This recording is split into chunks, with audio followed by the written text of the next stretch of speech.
지난주 그리고 오늘 그리고 다음 주 계속해서 창세기 6장 이 노아의 방주 이 사건 그리고 노아에게 주시는 말씀 그리고 오늘은 특별히 하나님께서 우리에게 주시는 하나님의 마음에 대해서 우리가 알아가는 그러한 귀한 시간 되기를 원합니다. 오늘 본문 말씀 17절에 보면은 하나님께서 이런 놀라운 엄청난 선언을 하셨습니다. 다 같이 한번 다시 읽어볼까요? 시작. 내가 홍수를 땅에 일으켜 무릇 생명의 기운이 있는 모든 육체를 천하에서 멸절하리니 땅에 있는 것들이 다 죽으리라. 아멘. 굉장히 엄청난 명령이죠. 보통 선언이 아닙니다. 이것을 이 참 작은 인간인 노아가 받았을 때 노아의 마음이 어땠을까요? 노아의 마음은 아마 깊이 뒤 흔들렸을 것입니다. 이 하나님의 선언은 인간의 마음을 깊이 흔들 만큼의 굉장히 놀라운 그러한 선언입니다.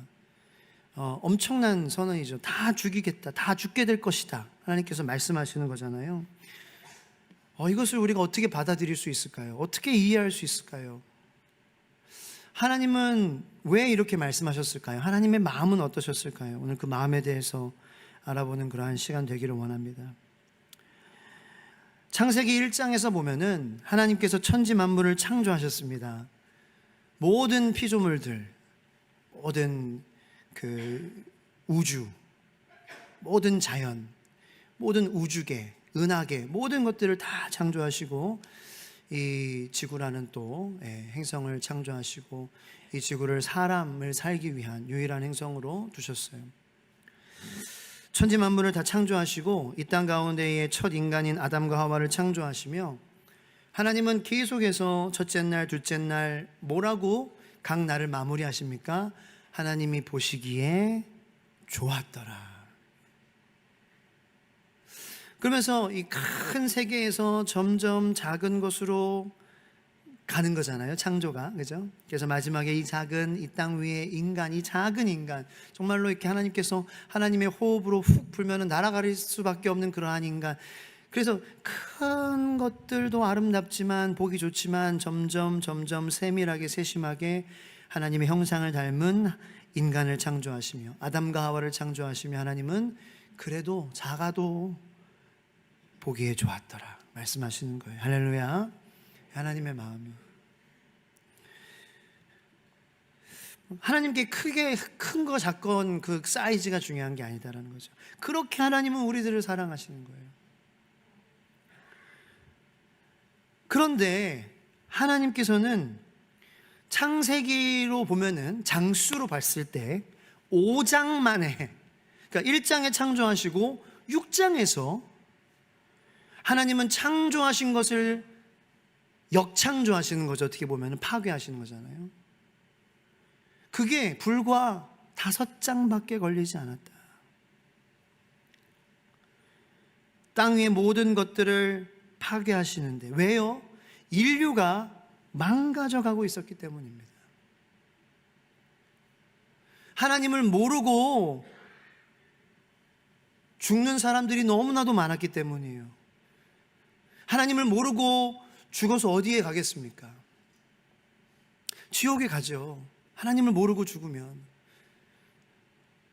수많은 사람들이 그렇게 하나님이 계시지 않는 곳으로 계속해서 죽어가고 있기 때문에 하나님께서는 땅 위에 있는 모든 것들을 다 파괴하시고 망가져가고 있는 인류, 그 인류를 재창조하시기 원하셔서 노아를 부르셨고 은혜 입은 노아를 통해 구원의 방주, 그 구원의 방주로 하나님의 마음을 전하셨습니다. 내가 원하는 것은 파괴가 아닌 재창조야. 구원을 통한 재창조, 은혜로 말미암은 구원, 그 구원을 통하여서 재창조하는 것을 나는 원해. 이것이 하나님의 마음이었다라는 거예요. 근데 이 말씀 묵상하면서 참 놀라운 것이 이 하나님이 이 인류의 그 죄악에 대한 그러한 그 마음, 후회하시는 마음, 그 마음을 느끼시기까지 불과 5장밖에 걸리지 않았다. 그게 연수로 따지면은 대략적으로 한 1000년 정도 되는데요. 여러분, 1000년은 긴 시간이 아니에요. 이 당시의 기준으로 인간의 수명은 아담이 900세 넘게 살았잖아요. 그죠? 그러니까 얼마 걸리지 않은 거예요, 진짜. 몇 세대 걸리지 않은 거예요. 아담부터 노아까지 계보도에 보면은요, 족보도 보면은 한 6세대인가 7세대인가 족보가 그러밖에 1000년밖에 안 걸렸어요. 인간의 수명은 900년 정도였고. 그러니까 정말 빨리 진짜 1장에서 6장, 5장만 걸린 거죠, 진짜로. 얼마 전에 집에서 아내가 요리를 하는데 더운 여름날이었고 계란은 또 상대적으로 많이 남았었어요. 여름에 계란 빨리 먹어야 되잖아요. 그래서 계란찜도 하고 부침도 하고 그러려고 그릇에다가, 양동이 그릇에다가 계란을 다 이렇게 깨서 다 이제 섞어가지고 하려고 다 그 한 그릇에 깨기 시작한 거예요. 그래서 이게 한 20개 정도 넘게 있는데 막 이렇게 깨고 있는데 중간 정도에 다 괜찮았는데 상한 계란 하나가 딱 있는 거예요. 그래서 딱 이제 모르죠. 어떻게 알아요? 그 겉모습만 보고. 안 이상했는데. 그래서 깨고 들어가는 순간 냄새가 확 올라온 거죠. 그래가지고 얼른, 아직 섞지는 않은 상태니까 얼른 그냥 이렇게 넣기만 하고 있으니까 계란이 막 섞이진 않잖아요. 자기네들끼리 알아서. 그래서 섞어야 되는데. 그래가지고 이제 그 썩은 계란을 이렇게 덜어냈어요. 빨리. 최대한. 그런데도 이 냄새가 가시지 않는 거예요. 그래서 그 중간까지 다 깼는데 그 모든 계란들을 다 버려야 됐었어요. 다시 시작해야 됐어요. 그 마음이 얘기하더라고요. 아깝다. 진짜 마음 아프다. 아니, 그런 계란 몇 개도 참 마음 아파하는 우리들인데 보시기에 좋았더라. 점점 작아지지만 좋았더라. 내 형상대로 지음받은 그것들을 다시 죽이시고 시작하신 하나님의 마음이 얼마나 아프셨을까라는 거죠. 그래서 오늘 본문 말씀 중에, 오늘 본문 말씀은 아니지만 쉬운 성경으로 번역된 이 하나님의 마음을 창세기 6장 5절 6절을 함께 우리가 읽어보겠습니다. 시작. 주께서는 사람의 죄악이 세상에 가득 찬 것을 보셨다. 사람의 마음속으로 생각하는 것들은 항상 악한 것들 뿐이었다. 주께서 땅 위에 사람을 지으신 것을 후회하시며 마음 아파하셨다. 하나님의 마음이 어떠셨다고요? 마음 아파하셨다는 거죠. 하나님께서 또, 이거는 구약의 역사에 한참 지난 후의 이야기지만, 하나님께서 북이스라엘과 남유다를 각각 아수르 그리고 바벨론에 의해서 멸망당하게 하시지 않습니까? 그때 하나님의 마음이 어떠셨을까요? 성경에 하나님의 마음이 이랬다라는 것을 표현하고 있는 구절이 있습니다. 호세아 11장 8절로 9절 말씀인데, 이것은 북이스라엘에 대한 하나님의 마음입니다. 다 같이 읽을까요? 에브라임이여, 내가 어찌 너를 놓겠느냐? 이스라엘이여, 내가 어찌 너를 버리겠느냐? 내가 어찌 너를 아드마같이 놓겠느냐? 어찌 너를 스보임같이 두겠느냐? 내 마음이 내 속에서 돌이키어 나의 긍휼이 온전히 불붙듯 하도다. 내가 나의 맹렬한 진노를 나타내지 아니하며 내가 다시는 에브라임을 면하지 아니하리니 이는 내가 하나님이요 사람이 아님이라. 내 가운데 있는 거룩한 이니 진노함으로 내게 임하지 아니하리라. 아멘. 하나님의 마음이 어떻다고요? 내 속에 마음이 나의 긍휼이, 8절 그 후반부에 보면은 긍휼이 온전히 불붙듯 하는데요. 긍휼을 베풀고 싶어. 그러니 하나님 내 앞에 긍휼을 베풀어 달라고 나와. 난 베풀어 주고 싶어. 내 마음이 불붙는다고. 그러나 그 북이스라엘의 하나님을 향한 그 마음을 대부분의 사람들은 알지 못하고 마음을 돌이키지 않고 불붙는 하나님의 긍휼의 자리로 가지 않았어요. 그래서 하나님께서는 또 남유다도 바벨론에 의해 멸망당하게 하셨죠. 그러나 그 가운데에 성경에 보면은 남은 자라고 불리는 성도들이 있었어요. 영어로는 remnant가 남은 자예요. 나머지 사람들, 그 몇몇 안 되는 사람들이죠. 남은 자들이니까. 그 남은 자들은 어떠한 사람들이었습니까? 이 하나님의 불붙는 긍휼의 마음을 알아갔던 사람들이었어요. 그래서 그 하나님의 그 마음을 캐치하고 붙잡고 하나님께 회개함으로 간절히 하나님의 긍휼 아니면 우리는 안 됩니다. 불붙는 하나님의 긍휼로 우리가 나아가기 원합니다 라고 고백했던 남은 자들이 있었어요. 하나님은 그 남은 자들을 통해서 계속해서 이스라엘을 향한, 그리고 온 이방인을 향한 구원을 이어가셨습니다. 지금도 마찬가지입니다. 지금도 하나님의 이 구원의 역사는 예수 그리스도 우리의 방주 되시는 그분께 들어오기를 원하시는 그 하나님의 그 마음을 아는 사람들로 인하여서 같이 하나님과 협력하여 그 구원의 사역은 지금도 남은 자들과 함께 하나님은 이루어가고 계십니다. 저와 여러분들이 남은 자같이 하나님의 마음을 알아가는 저와 여러분 되시기를 축원합니다. 남은 자가 되려면 하나님의 마음을 알아야 된다는 거죠.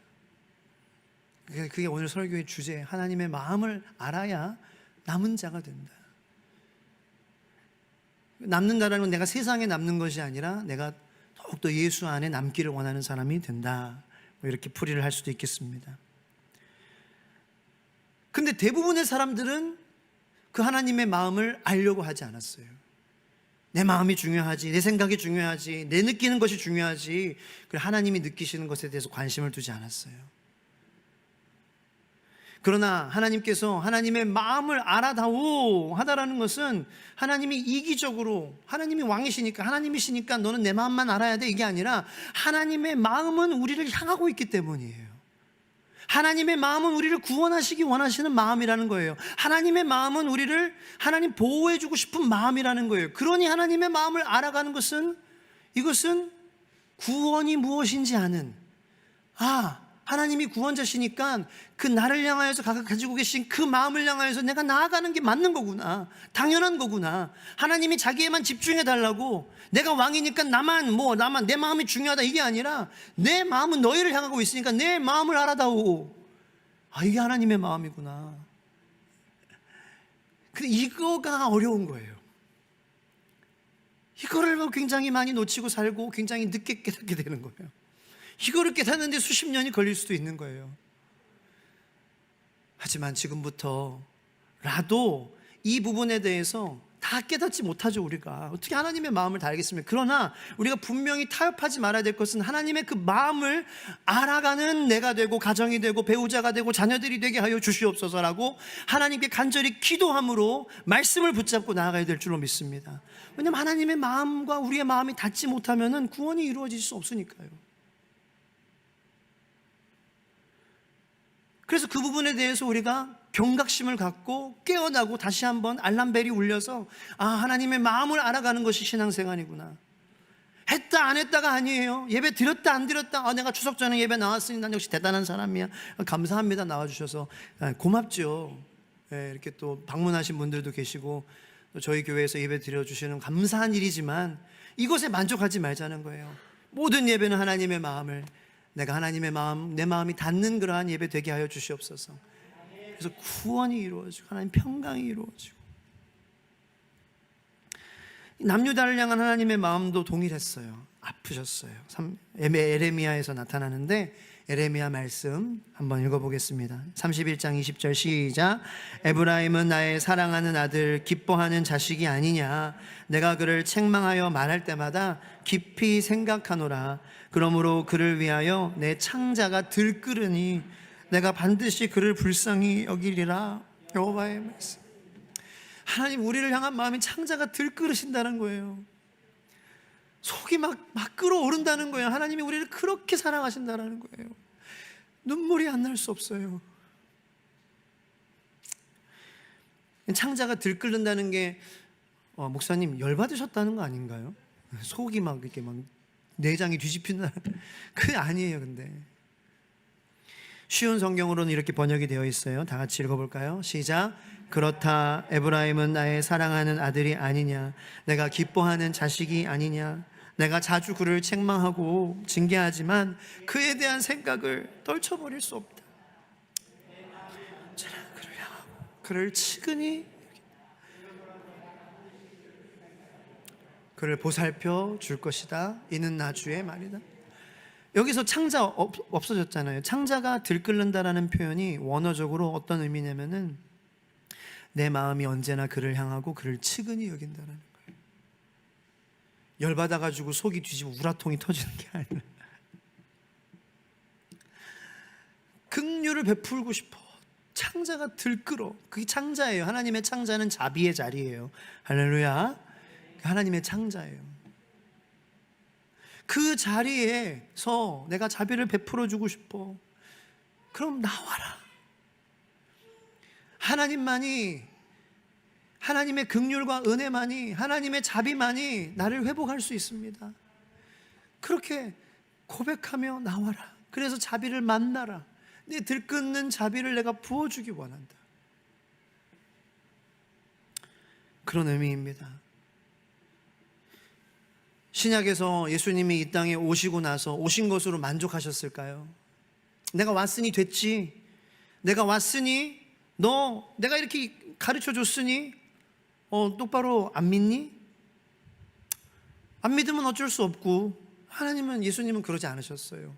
오신 것으로 만족하지 않으십니다. 그래서 왠지 저는 그래서 성령을 보내주시는 거예요. 만족하지 않으시는 거예요. 왜냐하면 그래도 예수님이 오셨어도 그 예수님의 마음을, 하나님의 마음을 우리가 알아가려고 하지 않기 때문이죠. 하나님의 마음은 여전히 들끓고 있는 거예요. 그래서 누가복음 19장 41절로 42절 쉬운 성경 또 번역인데요, 한번 읽어보겠습니다. 행렬이 예루살렘에 가까이에 이르렀을 때 예수께서 예루살렘 도성을 바라보며 우셨다. 그리고 예루살렘을 향해 이렇게 말씀하셨다. 오늘 너도 내게 평화를 가져다 주는 일이 무엇인지 알았더라면 얼마나 좋았을까. 하지만 지금 내 눈에는 그 일이 감추어져 있어 보지 못하는구나. 아멘. 내게 평화를 가져다 주는 일이, 예수님께서 우리에게 평화를 가져다 주는 일이 무엇인지 아니? 물어보시는 거죠. 여러분의 마음에 예수님이 주시는 평화가 있게 되기를 축원합니다. 너에게 근데 평화를 가져다 주는 일이 무엇이니? 예수님이 뭘 알았더라면, 아까 그 말씀만 보여주시면은 그 가져다 주는 일이 뭐예요? 예수님의 마음이잖아요. 십자가를 향한 마음이잖아요. 우리의 죄를 대신 죽으셔서 용서해 주심으로 하나님과 다시 화해하게 만들고 싶으시는 그러한 마음이잖아요. 그 하나님의 긍휼, 들끓는 창자의 자리인 자비의 자리로 내가 왔어. 내가 악역을 맡아줄게. 내가 대신 대역 죄인으로, 죄는 없지만 죽어주마. 나로 인해 그 하나님의 들끓는 그 속으로, 자비의 자리로, 그 하나님의 창자로 너희들이 붙잡고 들어와라. 그 예수님의 마음인데 그걸 모르는 거예요. 그 예루살렘 보고 우신 거예요. 얼마나 좋았을까. 물론 아는 사람도 몇몇 있었지, 알아가는 사람도. 근데 이제 제자들도 그렇고, 이게 단번에 되지 않는 거예요. 3년 만에 되지 않아요. 제자 훈련했다고 되지 않아요. 주님의 마음을 계속 날마다 주님 오시는 그날까지 알아가는 저와 여러분들 되기를 축원합니다. 예수님 마음이 아픈 거죠. 내 눈에는 그 일이 감추어져 있구나. 그게 이제 사도 바울이 예수님을 만나고 그 예수님의 마음과 사도 바울의 마음이 만났어요.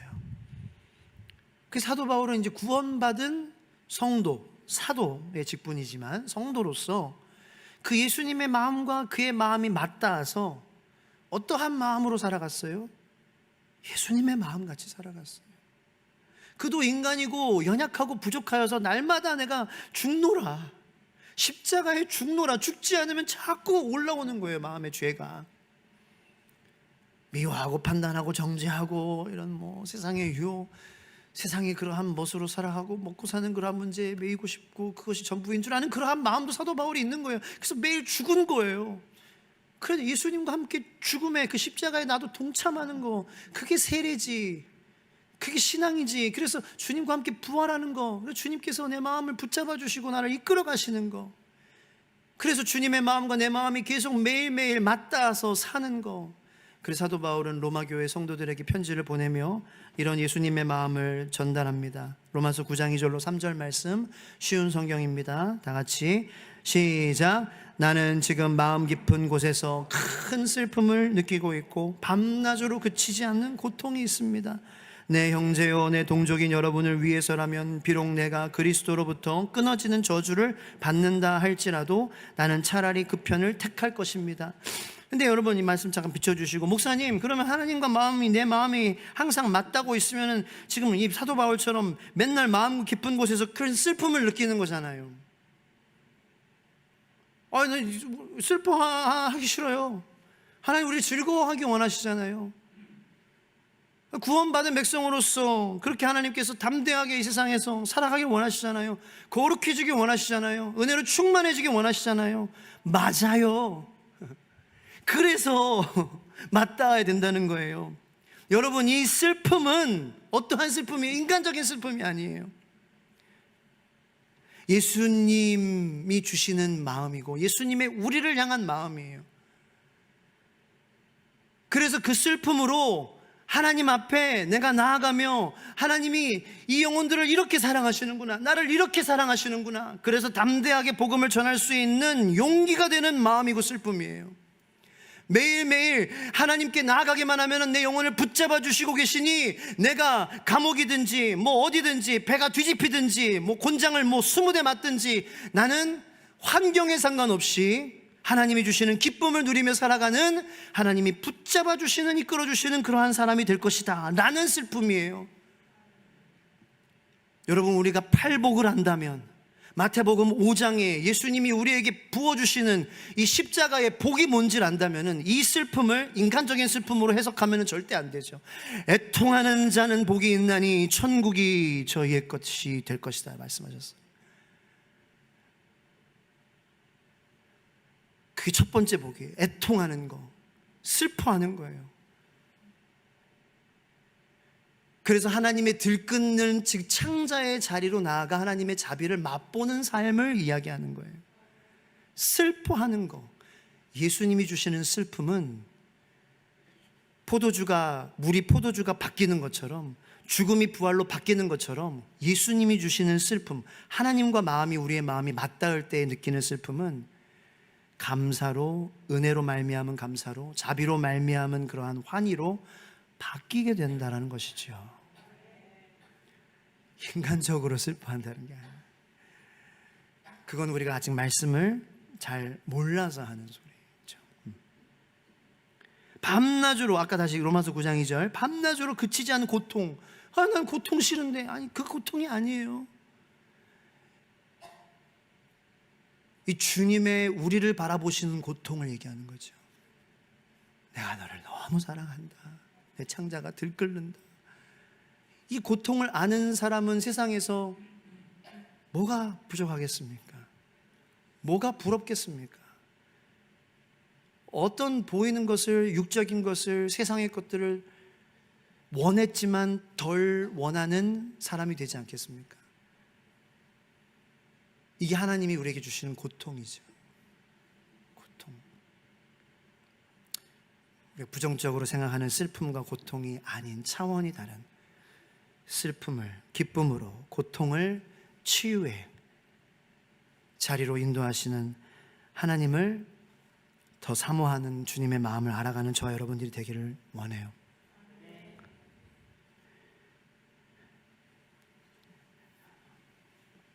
우리 하나님이 창조하신 창조주 되신다는 것에 대해서 좀 한 가지만 알고, 그 나머지 9가지는, 10가지라면 한 가지만 알고 나머지 9가지는 잘 모르는 것이 있습니다. 그것은 뭐냐면은 하나님께서는 그가 창조하신 모든 것들에 대한 대가, 그 대가가 따른다는 것을 알고도 우리를 창조하셨다라는 것입니다. 여러분, 아무리 이 세상에 이름 가는 그러한 회사들이, 전자제품을 저는 관심 있어 하는데 삼성, LG, 애플, 소니 이런 것들이요. 그런 회사들이 아무리 제품을 좋게 만들어도, 자, 좋게 만들었으니 이제 산 이 시간 이후로부터는 모든 것이 소비자의 책임입니다 라고 사후 어떻게 관리해 줄 것인가에 대한 구체적인 방법이 없으면은 그 회사들이, 저는 아무리 이름이 크더라도 얼마 못 갈 회사가 될 거라고 저는 생각합니다. 우리가 그런 그 큰 회사들의 제품을 선호할 수밖에 없는 것은, 물론 당연히 어나더 레벨의 연구진과 그런 것들, 자본과 그런 것들이 있어서도 그렇겠지만, 분명한 사후 관리, 그리고 저 멀리 세종에서 부산까지 가서 AS를 받아야 되는 것이 아니라, 여기 진짜 엎어지면은 코앞에 닿는 그러한 AS 센터들이 우리가 어디를 가도 전국에 항상 있다라는 것이죠. 그것에 대한 투자는 회사에서도 굉장히 많이 들 것입니다. 그 수많은 인건비들, 그죠? 그 기사님들, 그리고 거기 렌트비, 생각해보면은 굉장히 많은 그러한 부분이에요. 근데 거기에 대한 대가도 따른다라는 것을 알고 창조하는 거죠. 하나님께서 우리를 만드신 창조주시라는 것은 그냥 만들고 방관하는 하나님이 아닌 끝까지 하나님은, 하지만 세상 AS는, 워런티는 기한이 있죠. 1년, 자동차는 5년, 10년 이런 식으로. 그 이후로는 책임을 안 지죠. 그러나 하나님은 어떠한 분이시냐? 창조하신 그 하나님의 형상대로 지음받은 인간에 대해서 평생 하나님이 누구신지, 그리고 우리가 회복할 수 있는 방법은 오직 예수 그리스도라는 것을 평생 우리에게 알려주시고, 그 예수를 붙잡은 그 성도들도 평생 계속해서 붙잡아 주시고 이끌어 가시는 그러한 놀라우신 하나님이시라는 것을 우리가, 창조주는 기억하지만 이 하나님이 대가를 다 계산하시고도 우리를 창조하셨다. 내가 하나님의 형상대로 계속 살지 못하는 나임을 알고 내가 고장날 걸 알면서도, 어떤 제품들은 사자마자 고장나잖아요. 3일 만에 뽑기를 잘못했다 그러는데, 어떻게 보면은 저는 하나님, 제가 죄 짓는 데까지 얼마나 걸렸을까요? 태어나서. 저도 모르죠. 엄마 젖꼭지를 제가 화가 나가지고 세게 팍 이렇게 무는 그러한 신경질을 내는 그러한 생후 5일 만에 화를 냈을지. 그러니까 얼마 걸리지 않은 거예요. 죄 짓는 거는 얼마 되지 않아서 망가질 수밖에 없는 우리들이라는 거죠. 아까 암송송에서도 보시지 않았습니까? 제발 좀 잘해줘라. 그러게, 아니 노아가, 이렇게. 그런 마음이 저절로 나오는 거예요. 난 제대로 부르기 싫어. 가르쳐주지 않아도. 아니, 귀여워요. 이성만 한 집사님 가정 오해하지 마시기 바랍니다. 그러나 그 얼굴에 개구가 써 있는 거, 반항하는 거, 싫어요, 가르쳐주지 않아도 금방 망가질 수밖에 없는 우리들. 그러나 책임지겠다. 이게 하나님의 의지시라는 거죠. 그렇게 하나님께서는 예수 그리스도를 우리에게 보내주심으로 사후 관리에 대한, 그리고 망가진 우리들을 재창조하시겠다라는 것을 확실히 보여주셨죠. 이것이 빌립보서 2장 5절로 11절 말씀 가운데에 분명하게 드러나 있습니다. 하나님은 자신을 비우시면서까지 우리들을 만져주시고 채워주시기 위해, 우리들에게 구원으로 채워주시고 은혜로 채워주시기 위해 자기를 비우셨다라는 것, 책임지신 하나님이시라는 것을 우리는 보게 됩니다. 빌립보서 2장 5절로 11절 말씀 다 같이 읽겠습니다. 너희 안에 이 마음을 품으라. 곧 그리스도 예수의 마음이니 그는 근본 하나님의 본체시나 하나님과 동등됨을 취할 것으로 여기지 아니하시고 오히려 자기를 비워 종의 형체를 가지사 사람들과 같이 되셨고 사람의 모양으로 나타나사 자기를 낮추시고 죽기까지 복종하셨으니 곧 십자가에 죽으심이라. 이러므로 하나님이 그를 지극히 높여 모든 이름 위에 뛰어난 이름을 주사 하늘에 있는 자들과 땅에 있는 자들과 땅 아래에 있는 자들로 모든 무릎을 예수의 이름에 꿇게 하시고 모든 입으로 예수 그리스도를 주라 시인하여 하나님 아버지께 영광을 돌리게 하셨느니라. 아멘.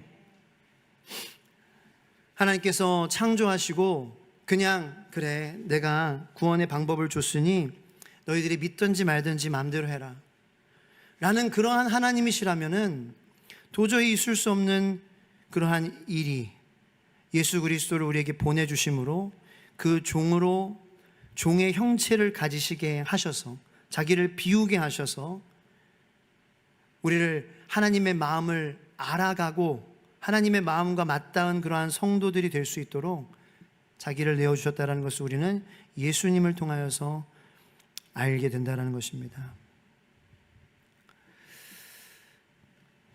그 자기를 비우시면서까지 우리에게 아름다운 것으로 채우시기 원하시는 하나님의 그 마음.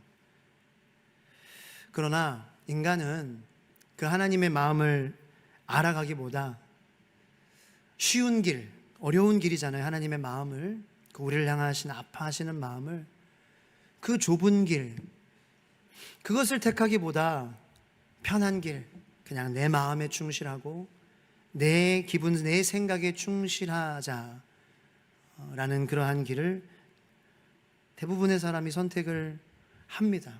그것이 쉽지요.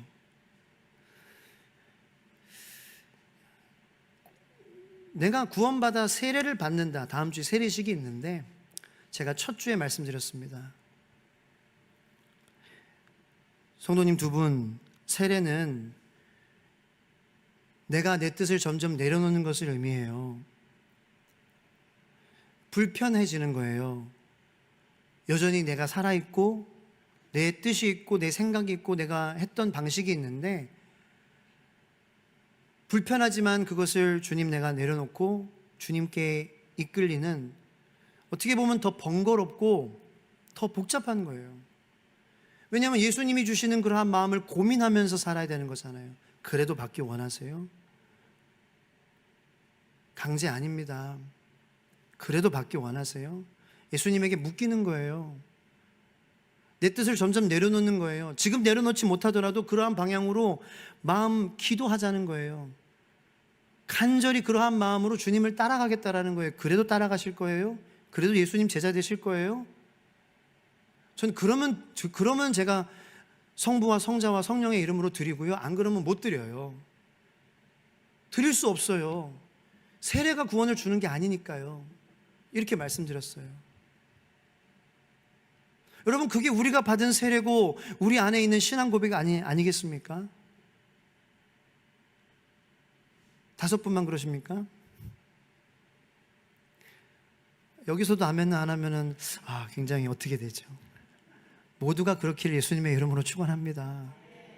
근데 우리의 삶이 그렇게 돼가고 있냐라는 거죠. 아니죠. 힘들죠. 아니라고 부정 힘들죠. 근데 왜 힘들까요?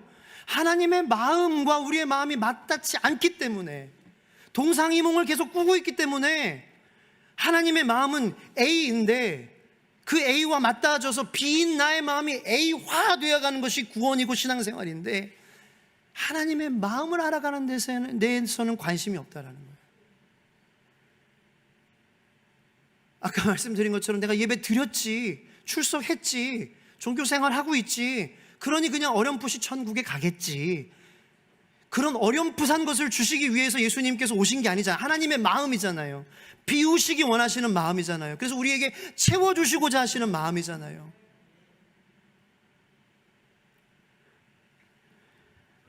하나님께서 노아 오늘 본문 말씀에 다 파멸하시겠다 말씀하셨지만 하나님께서는 바로 하시지 않으셨어요. 왜? 마음 아프셔서 하신 말씀이니까. 한 사람이라도 더 구원하시기 원하시니까. 그래서 노아는 길게 80년까지 방주를 만들었다고 해요. 여러분, 그 산 꼭대기에 왜 방주가 있었을까요? 많은 사람들에게 보이기 위해서.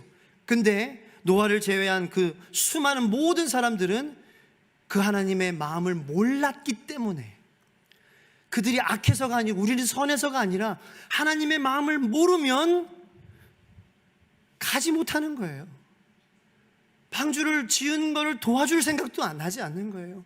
아니, 도와주지 못했더라면 완성된 반주에 내가 간절한 마음으로 뛰어 들어가 하나님만이 긍휼이시고 구원이시군요, 은혜로 베푸시는 창자가 들끓으시는 그러한 마음으로 이렇게 방주를 80년 동안 짓게 만드셨군요. 하나님, 내가 들어가기 원합니다. 그 창자 들끓는 하나님의 마음으로 내가 보호받기를 원하고요, 그 은혜로 말미암아 하나님의 재창조하심에 내가 참여하기를 원합니다. 이러한 마음이 하나님의 마음으로 닿아서 생기는 거다라는 거예요. 하나님의 마음을 모르면 방주를 보기도 싫고요, 놀리고 싶고요, 방주 짓는 동안 나는 여전히 나의 인간적인 것을 해서 인간적인 것들을 세워야지 라는 마음에 쏠릴 수밖에 없는 것이 우리 무지한 인간이다라는 거예요. 하나님의 마음에 우리 마음이 닿지 않으면 말씀을 아무리 보더라도 그것이 아버지의 음성으로 들릴 수 없다라는 거죠. 그냥 읽었다, 내가 오늘 10절 읽었네, 한 장 읽었네, 그냥 그 행위에 그쳐지게 된다는 거예요. 하나님의 마음이 뭐냐? 그 읽은 10절의 말씀에, 한 절의 말씀에도 하나님은 우리를 향한 들끓는 창자의 마음이 담겨져 있습니다. 그 마음을 내가 고민하느냐라는 거예요, 여러분. 그거 말씀드리는, 계속해서 지금 20분 동안 말씀드리는 게 하나님의 마음을 알아가면서 우리가 신앙생활 하고 있느냐라는 거죠. 아니면 몸만 있진 않는지. 왜냐하면 하나님의 마음과 우리의 마음이 닿지 않으면 우리는 구원을 향해서 달려갈 수도 없는 연약한 존재라는 거. 제가 대단한 사람이라서 설교하나요? 또 저는 정말 부족합니다. 정신적으로 불완전한 사람이고요. 그런 저의 간증을 아시잖아요. 저는 지금도 앓고 있는 사람이에요. 지금도 아파요. 지금도 유혹이 있고요. 그 하나님의 마음과 제 마음이 닿아서 이렇게 지금 말씀드리는 거지, 제 삶이 뭐 예수님입니다, 그러니까 내가 이렇게 말할 자격이 아니에요. 하나님이 마음을 닿게 하셔서 안타까움으로 긍휼로 나아가자는 소망으로 그렇게 설교하고 있는 그러한 저일 뿐입니다. 여러분, 이 세상을 보면서 예수님이 이 시대에 오셔서 한국의 교회 십자가가 많고 성도들이 많고 예배 멋있게 드리고 그래서 예수님께서 지금 보시면은 예전처럼 예루살렘을 향하여서 울지 않으시고 지금은 흐뭇하게 웃고 계실까요? 여러분, 이 세대가 얼마나 악해져 가고 있는지, 정말 그것을 보시면 하나님의 마음이 얼마나 창자가 들끓으시는지 한번 생각해보는 휴가 기간이 되기를 축원합니다. 여러분, 캐데몬이라고요, 뭐 제 아이도 골든 노래 K-팝 데몬 헌터스라는 만화가 대박을 쳤잖아요. 이게 왜 그렇게 인기가 있으냐 이해가 안 가는 거예요. 타이밍인 것 같아요. 세상은 타이밍. 하나님의 카이로스와는 상관없는 그 인간의 타이밍, 그 타이밍을 잘 물결을 만났어요. K-팝이라는 그러한 문화와 그런 어떤 서양 사람들은 사실 그런 한국의 그런 미신이나 그런 뭐 무당이나 이런 거 별로 좋아하지 않아요. 근데 이게 인기를 끌은 거예요. 저는 K-팝 캐데몬을 보진 않았습니다만은 이거는 무당들의 파티예요. 보신 분들이 그래요. 이건 다 무당이에요, 무당. 그 갓 쓰고 나온 그 뭐 저도 잘 이미지만 봤는데 그 무당이에요, 무당. 그 예전에는 그래도 우리가 무당을 보면서 정말 가난하고 정말 불쌍하고 불행하고 음산하고 그러한, 지금은 근데 이걸 어떻게 보는 줄 알아요? 이 세대들이 무당을 쿨하게 봐요. MG 무당. 무당이 멋지게 생긴 거예요. 막 K-팝 부르는 거예요. 악령이 막 샥샥 떠나가는 거예요. 저는 장래희망에 무당이요라고 하나님을 모르는 그러한 사람들이 쓸 수도 있다고 생각해요. 하나님의 마음이 어떨까요? 물론 우리 새끼도 부르고 있어요. 골든을 부르고. 근데 그것만, 우리도 마찬가지죠. 근데 사실 우리가 너 어떻게 그럴 수 있어, 정죄할 수 있나요? 저도 그러잖아요. 우리도 그러잖아요.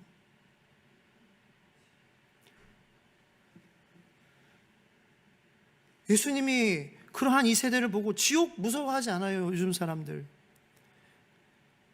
지옥이라는 드라마도 있고요. 이건 드라마의 소재예요. 영화의 소재예요. 신과 함께 지옥에 대한 세상 그러한 불교 그러한 것으로 해석한, 그거 보고 뭐 지옥에 대한 두려움으로 야 천국과 지옥 내세가 있으니까 내가 하나님을 믿어야 되겠다, 그런 사람 한 명도 못 봤어요. 그냥 entertainment, 그냥 뭐 스몰 토크의 주제예요. 그냥 fun to talk about hell. hell. 뭐 헬 조선 헬. 아무런 거리낌 없고 두려움 없이 내 영혼이 거기에 가면 안 되기 위해서 예수님이 주셨다. 이 사랑 엄청나구나, 감사합니다, 이렇게 받아들이지 않습니다. 그냥 거리예요. 여러분, 이 세상 사람들이 하나님을 향한 정말 존재에 대한 그 믿음과 하나님에 대한 두려움이 없이 이 세상은 지옥을 그렇게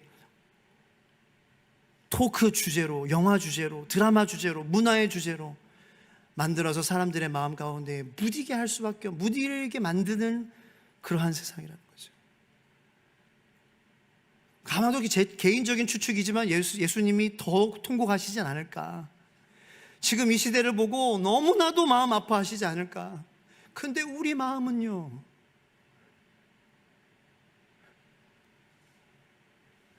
내 마음은 바라보시는, 그러한 마음을 바라보시는 그 하나님의 마음과 내 마음이 만난다면 어떠한 일이 내 삶 속에서 일어날까요? 거룩함이 회복되는 것입니다. 그런 하나님의 마음, 내 마음을 보신 하나님의 들끓는 창자, 그 자리, 들끓는 마음을 내 마음이 맞닿으면은 예수님을 향한 사랑이 불타오르기 시작하는 것입니다. 은혜에 대한 감사가 나타나기 시작하는 것입니다. 영혼에 대한 불쌍함이 나타나게 되는 것입니다. 그게 이 세상을 거룩하고 성결하게 예수님을 닮아가는 모습으로 살아가는 능력이지, 살으세요, 하세요, 안 하고 뭐합니까, 헌금하세요, 이거 하세요, 그게 더 사랑하는 것입니다. 아니에요.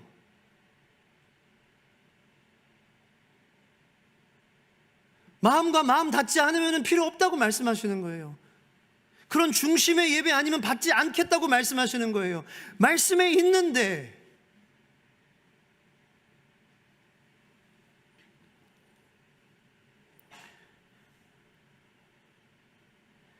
주님의 마음과 우리의 마음이 닿게 되기를 예수님의 이름으로 축원합니다.